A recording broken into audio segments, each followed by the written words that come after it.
What's up, little buddies? Welcome back. We got some pretty gnarly action going on here today, dude. We got our work cut out. What do you think, bud? This thing's pretty nice. You built all this, right? Not enough. Oh my God, he's gonna cut me. So I need to cut. He's a cutter, dude. I gotta cut this piece of tape. Bro, Steven's a cutter. Yeah, I'll cut you down. Oh, dude, speaking of cutter, you cuttered your beard off, dude. Look at this guy. He scared Luke, bro. Luke came in here and was like, bro, I don't want none. That happens to some grown men. Chicken looks even more stern without his beard. Yeah. There's lots of dudes who've been coming by and they really like it. Yeah, I've had 4 or 5 dudes hit on me. Check this out, dude. Oh my Lanta, right? So this customer brought this thing in from another shop. He would not say the name of the shop, I guess out of some level of respect for the guy. Maybe the dude is a nice guy. But this thing's got some problems. And I meant to get a video of it before we pulled the body off. But it's actually a sweet ass 3/4 ton barn door Suburban. Like super legit truck. And pretty clean. I mean, at least whoever it was started on it. But there's some pretty hacked up stuff on this thing. So we wanted to make a video because we're going to fix it. We're gonna clean the frame up. We're gonna build a different cross member, rebuild motor mounts, fix a bunch of other things that are on this, like some of these other accessory drives and stuff like that. We're gonna try to go back to Dodge stuff. It's got like 18-wheeler style alternator on it and some other different configuration that I'm not familiar with. Looks like a 47 or a 48 RE and an NP205. P-pump 12 valve. Looks clean.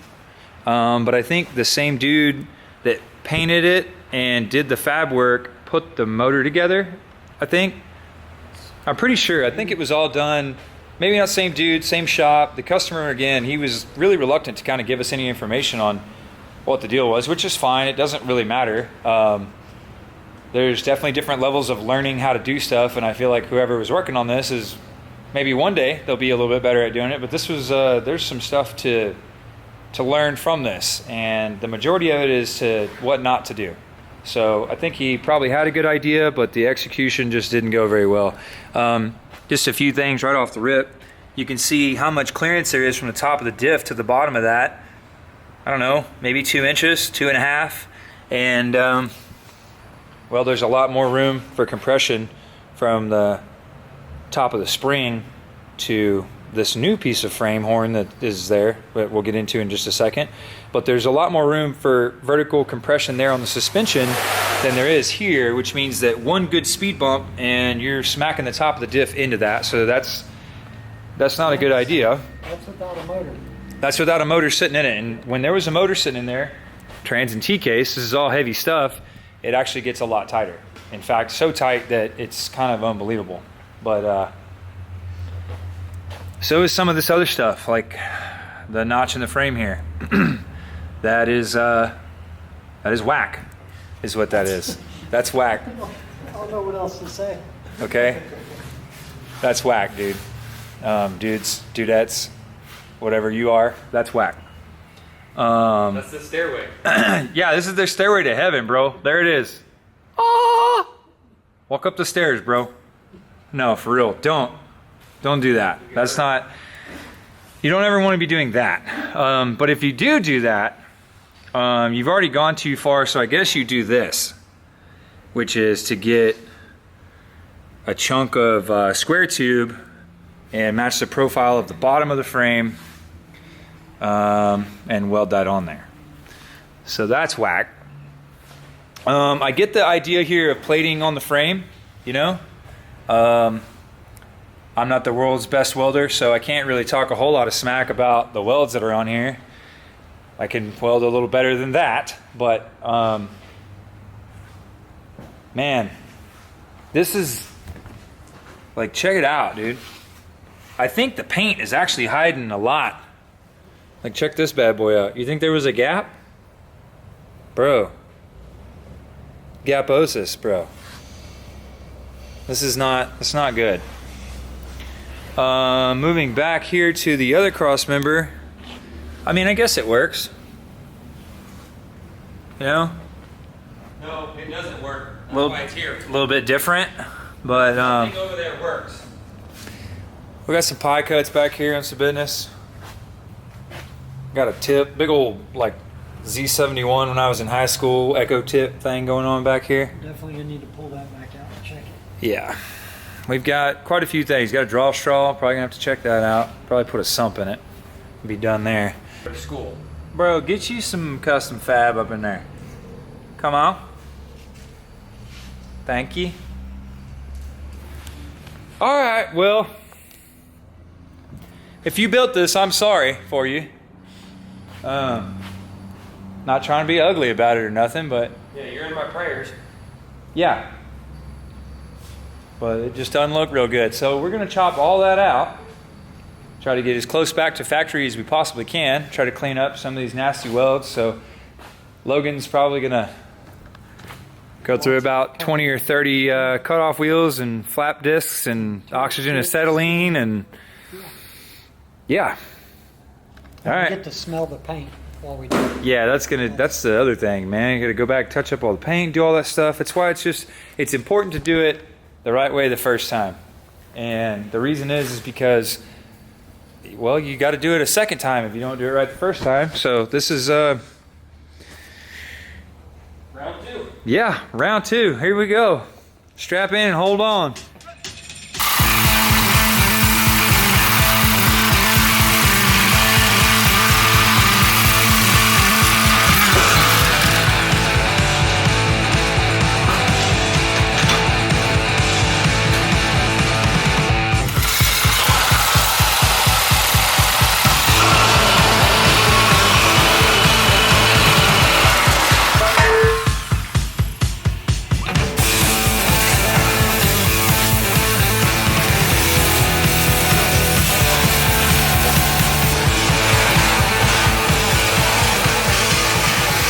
What do you think, bro? It's getting there. Right? Slowly. It's not even that much work. No, not at all. Been on this thing like an hour and a half now. Steven's doing I'm doing exams. yeah, general maintenance exams. Logan? He's got his privacy fence up here. Yeah. Logan, come around the corner real quick. Get an exam. All right, we're gonna let them go ahead and handle that. No, man, it's a lot of work to do this. It really is, but it's honestly it's necessary to make this thing presentable. So we have basically started on buzzing all the welds that were pre-existing. It looks like for the most part, Home Dude left enough meat on there to at least grind it down and make it look good. A lot of fill. Come back and fill in the low spots. Yeah. But it definitely looks better than what we had. You can see that this has got all this texture on it from just being welded, which I can't tell you how good the weld is behind the paint and the primer that's there, but it's good enough to hold the plate in place, and the frame itself was probably stout enough in factory form to handle what this thing's going to be. It's basically going to be a stock P-pump 12-valve motor. Nothing real crazy. It's got a Smedding, like a second-gen drop-in replacement turbo. I don't think the pumps had much of anything done. The customer said that he pulled this out of a donor truck that he went and bought up in like Michigan or Montana or something, and we saw it the other day, and it's a pretty original truck. Kind of sad to see it pulled apart, honestly, but it doesn't look like it's been messed with. So basically a stock engine. We'll probably turn it up a little bit and kind of do what we would do if it was ours. You know, add some timing, maybe some 4K springs, your basic, you know, kind of P-pump once over so that the thing runs like it's supposed to. But anyway, got sidetracked on all that. All I was really trying to say was there's enough weld left on here to grind it and make it look like that. It's almost like should have been done that way the first time. Now we've got this little stairway to heaven right here that we're gonna have to, well, look like this. we're gonna yeah, we need to look basically this profile, not necessarily like what we have going on here. This is whack.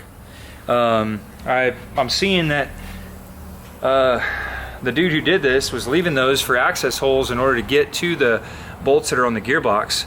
But while this thing's here, we're actually going to do a couple things. It's got the factory push-pull style drag link over there, which those suck. If you get any lift on it whatsoever, you end up with a bump steer problem. And this side has the factory knuckle on it, so we're going to actually take the four-wheel drive box off the frame, put a two-wheel drive box on it, sleeve the bolts through this plate, which we're gonna have to modify at least fairly extensively. Yeah. And what that will do is allow that whole load to be transferred, not just on the outside of the frame where it's just a single shear. You end up with double shear over here, where the bolt itself has more than one spot to gain leverage from. So the inside and the outside of the frame, you know, sleeve through. You run your sleeves a little bit long and you weld the outside perimeter of it. Then when you bolt this thing in, that sleeve is sandwiched in there and you get all that strength, and it keeps that from deflecting when you have a larger than stock tire on it. Right now he's running a 35, but we want him to be able to run whatever size tire he wants to, within reason anyway, and not have a problem with this twisting around. That'll bring pitman arm over there. Yes, so we'll get rid of this style. This is a pinch style pitman arm, and we're gonna go to a like a nut and a washer style. So it's gonna slide on a 2-wheel drive box. That's gonna change the orientation of the pitman arm where it's facing back this way, and then the drag link's gonna run across here. We're gonna put a Reed Racing knuckle on this side that has a flat top on it, like this side does. And this will get a knuckle here, or a bolt-on billet piece on that side, one on this side, and then the drag link will connect to one piece over to the gearbox, and from the other piece to this side if we do crossover and high steer. Right now we were talking about just doing crossover to get the bump steer out of this deal. Plus it just cleans it up, it looks a lot better. So we've got our crossmember piece here for the front. Logan's over here stitching some of this stuff up and kind of just putting the pieces together, building this little puzzle that's going to end up being the engine crossmember for this thing. We didn't realize whenever we bought this that we actually needed, somewhere in these instructions, might be a picture, the factory mount that goes from the top edge of the frame. Isn't it the top side? It kicks off like at an angle. This piece bolts over the top and comes down, and that's what actually is part of the factory mount. So the shop that had this thing does not have them. Nobody has them. They got thrown away. So Steven found a set on eBay and he just bought them. And so they'll be here in a couple of days. So in the meantime, we got a few things we're gonna knock out on this.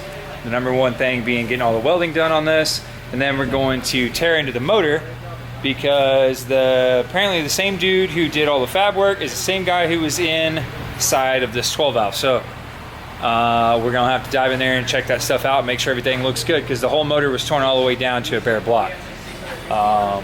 And we just feel like we need to take a look at that before we go firing that thing up. So Logan's rock and rolling on that. Then we're gonna get the motor over here.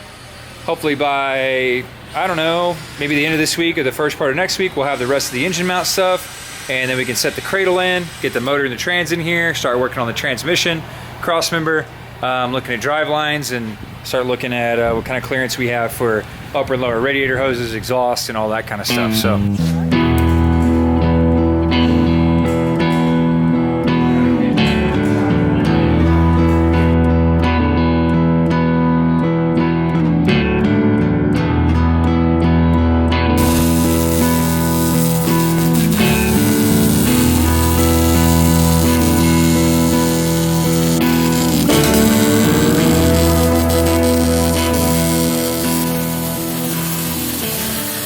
I'm getting a little bit ahead of myself. Let's talk about our motor real quick, dude.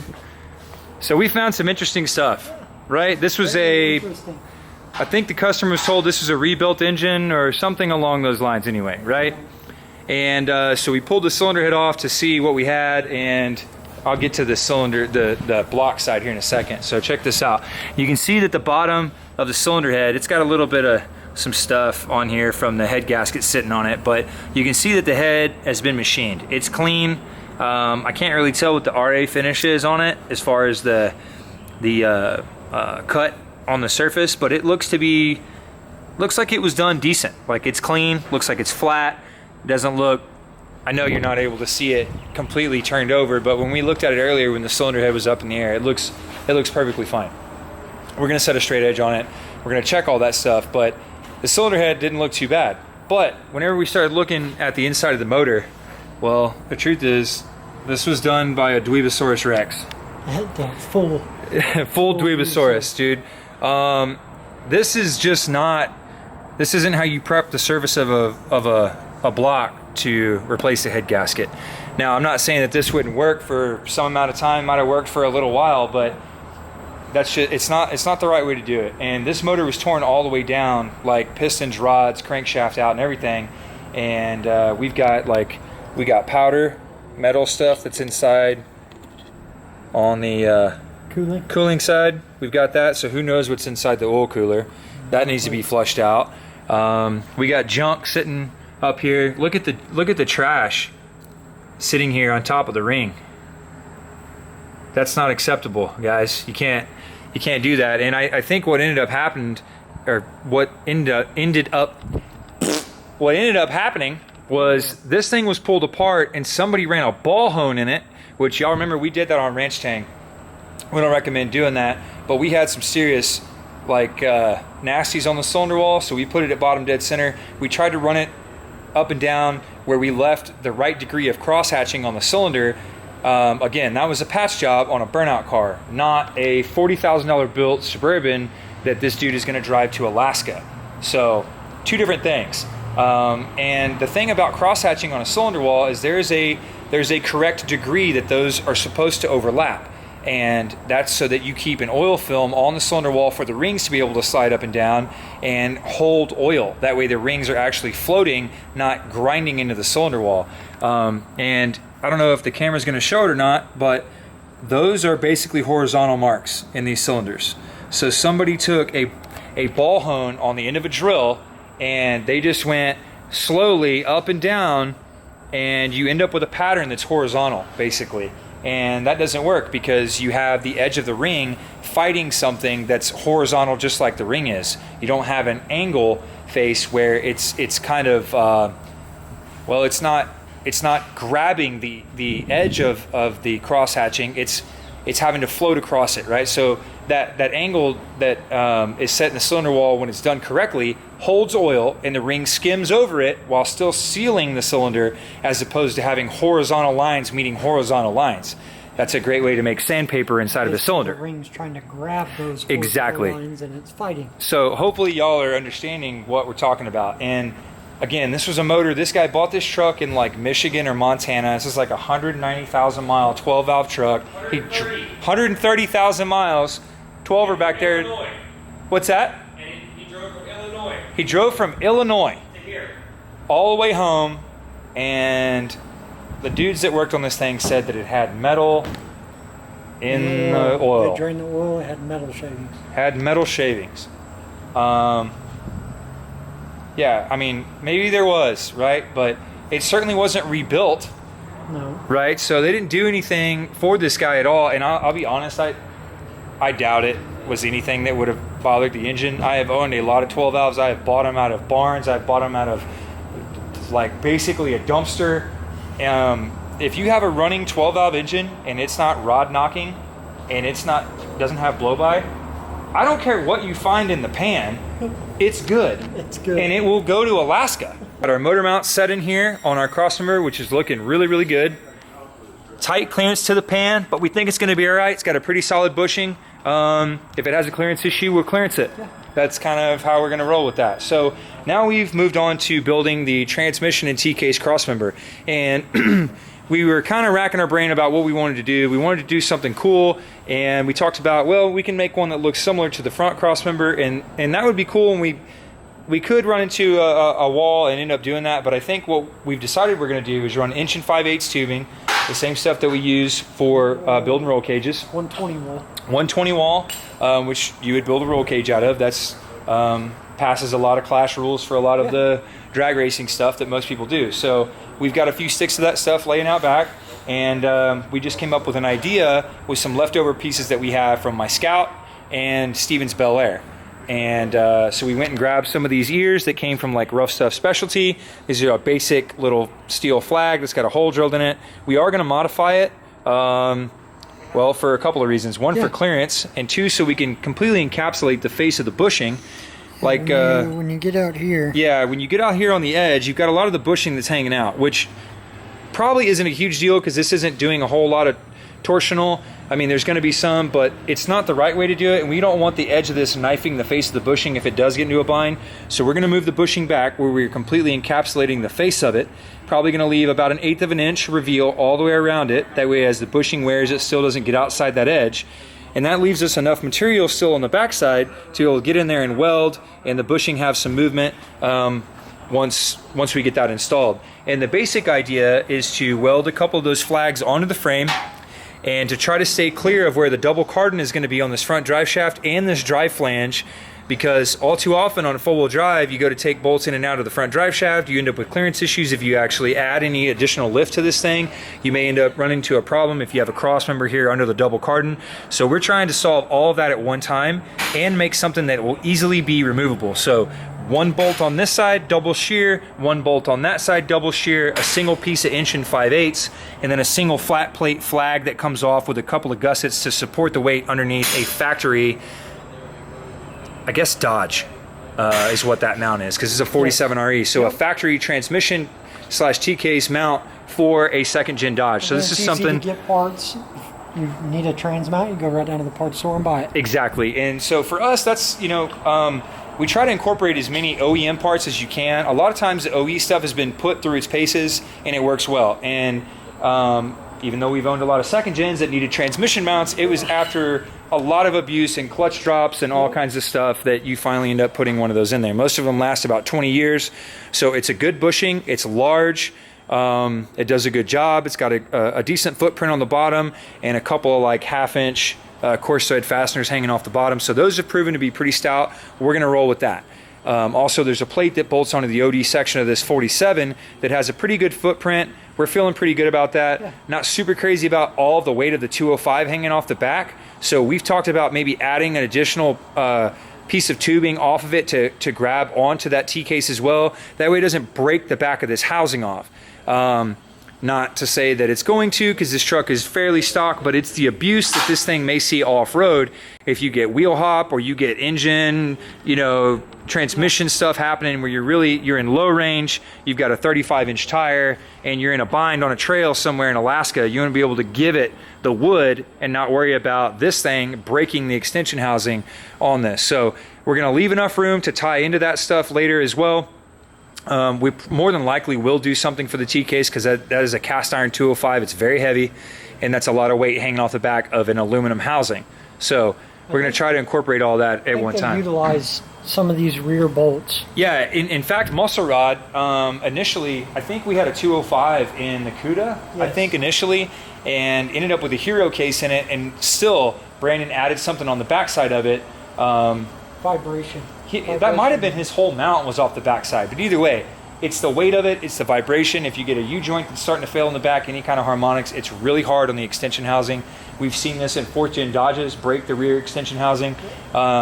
If you've been messing with Cummins stuff for any amount of time, you've seen the woes of OD cracked overdrive housings. And from our best judgment, it happens from the weight of the transfer case hanging off the back, combined with a lift kit, a wheel and tire. You put all this stress, and anytime you have a driveline angle, that thing wants to be straight more than it wants to be at an angle. So you're fighting, this thing is fighting that resistance the whole time. Anyway, I went on 10 minutes about that mount. We're gonna add a mount to that to make it stronger.